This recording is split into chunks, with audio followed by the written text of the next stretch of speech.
Hello বন্ধুরা, আশা করি সকলে ভালো আছেন। ওয়েলকাম টু মাই বংদিশারি কিচেন চ্যানেল। দেখতেই পাচ্ছেন আজকে একটা নতুন রেসিপি নিয়ে আপনাদের সামনে হাজির হয়েছি। দুটো মিডিয়াম সাইজের ইলিশ মাছের মাথাকে এইভাবে দুভাগ করে ভালো করে ধুয়ে নিয়ে পরিষ্কার করে জল ঝরিয়ে রেখেছি। এটাকে এবার নুন হলুদ একটু মাখিয়ে নেব।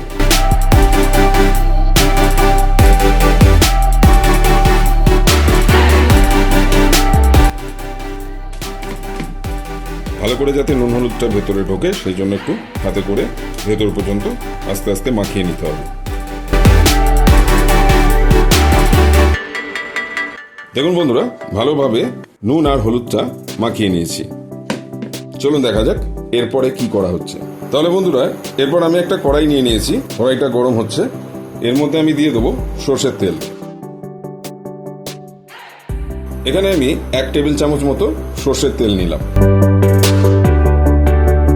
তেলটা একটু গরম করে নিচ্ছি। তেলটা গরম হয়ে গেছে, ধোঁয়া বেরোচ্ছে। এবার আমি ইলিশ মাছের মাথাগুলোকে ভেজে নেব। নুন হলুদ মাখিয়ে রেখে দিয়েছিলাম বেশ কিছুক্ষণ।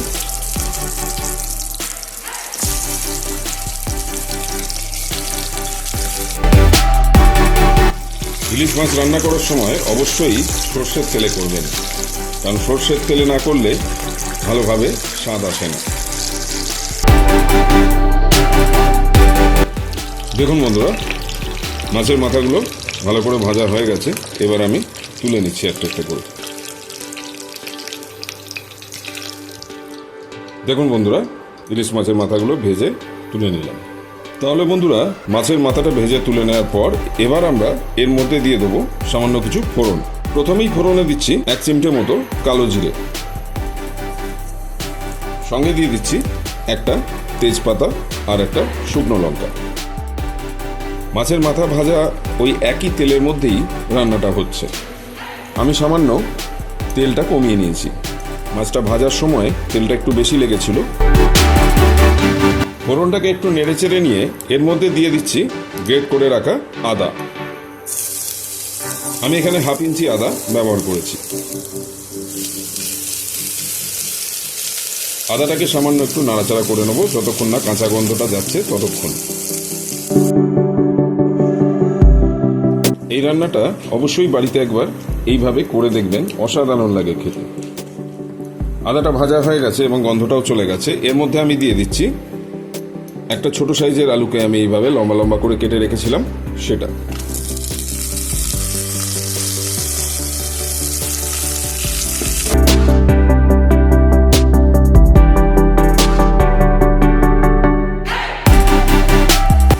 আলুটাকে একটু নেড়ে চেড়ে সামান্য ভেজে নিতে হবে।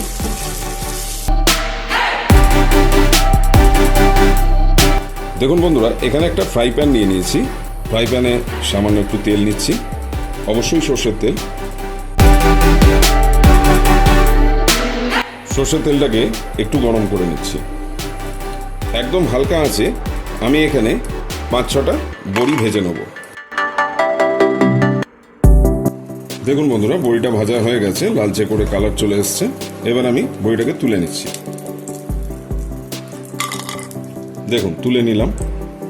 দেখুন বন্ধুরা, আলুটাকে আমি নেড়েচেড়ে ভেজে নিয়েছি। এরপরে দিয়ে দেবো এর মধ্যে একটা চাল কুমড়ো, এইভাবে আমি স্লাইস করে কেটে রেখেছিলাম, সেটা। এখানে আমি একটা মিডিয়াম সাইজের চাল কুমড়োকে হাফ করে কেটে নিয়েছিলাম, সেটাকেই দিয়েছি।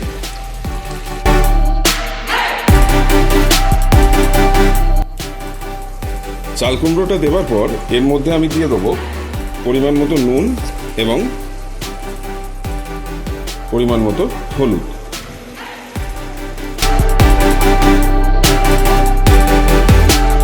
নুন হলুদটাকে একটু ভালো করে নেড়েচেড়ে মিশিয়ে নিচ্ছি। এরপর আমি কিছুক্ষণ লিডটা লাগিয়ে দেবো 5 মিনিটের জন্য। তাহলে বন্ধুরা, 5 মিনিট বাদে ফিরে আসছি। 5 মিনিট বাদে ফিরে এলাম। এবার আমি লিডটা খুলে নিচ্ছি।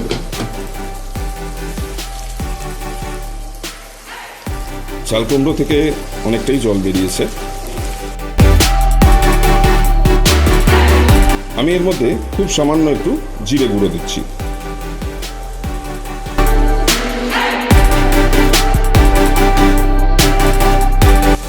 এটা আপনারা ফোড়নটা ভাজার পর যখন গ্রেট করা আদাটা ভাজা হচ্ছে তখনও দিয়ে কষে নিতে পারেন। আবার এটাকে স্কিপও করতে পারেন। এবারে আমি এর মধ্যে দিয়ে দেবো ভেজে রাখা বড়িগুলো।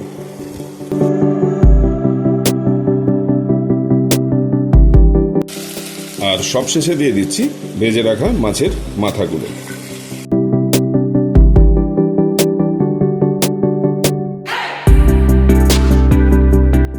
ভালো করে নেড়ে চেড়ে দিলাম। এবার আমি আবার 5 মিনিটের জন্য ঢাকনাটা দিয়ে দিচ্ছি। 5 মিনিট বাদে ফিরে আসছি। 5 মিনিট বাদে ফিরে এলাম। চলুন দেখে নিই কেমন হয়েছে। আমাদের রান্না অলমোস্ট রেডি। তাহলে আজকে আমাদের এই ছিল চাল কুমড়ো বড়ি দিয়ে ইলিশ মাছের রেসিপি। অসাধারণ খেতে লাগে। অনেকে ইলিশ মাছের মাথাগুলোকে ভেঙে গুঁড়ো গুঁড়ো করে দেন, আমি সেভাবে দিলাম না, তাতে খেতে একটু অসুবিধা হয়। আপনারা চাইলে দিতে পারেন। তাহলে যাদের এখনও আমার চ্যানেলটাকে সাবস্ক্রাইব করা হয়নি তাদের অনুরোধ করব, চ্যানেলে ভিডিও যদি নতুন দেখেন তাহলে ভালো লাগলে আমাদের চ্যানেলটিকে অবশ্যই সাবস্ক্রাইব করে রাখবেন। আর সাবস্ক্রাইবের পাশে থাকা বেল আইকনটিকে অলে সেট করে দেবেন, যাতে সবসময় আমি যখনই নতুন নতুন রেসিপির ভিডিও আমার চ্যানেলে আপলোড করব তখন সবার আগে নোটিফিকেশনটা আপনার কাছে পৌঁছে যাবে। আর সবাই সুস্থ থাকবেন, ভালো থাকবেন, আর আমার বংদিশারি কিচেন চ্যানেলটি অবশ্যই দেখতে থাকবেন। তাহলে এটা অবশ্যই একবার বাড়িতে এই বর্ষার মরশুমে ইলিশ মাছ নিয়ে এলে করে খেয়ে দেখবেন, অবশ্যই ভালো লাগবে। এবং ভালো লাগলো কি না সেটা কমেন্ট সেকশানে জানাতে ভুলবেন না। তাহলে আজকে এখানেই শেষ করছি। আবার দেখা হচ্ছে নতুন রেসিপি নিয়ে নতুন সপ্তাহে। একটু পরে সার্ভ করে দেখাচ্ছি।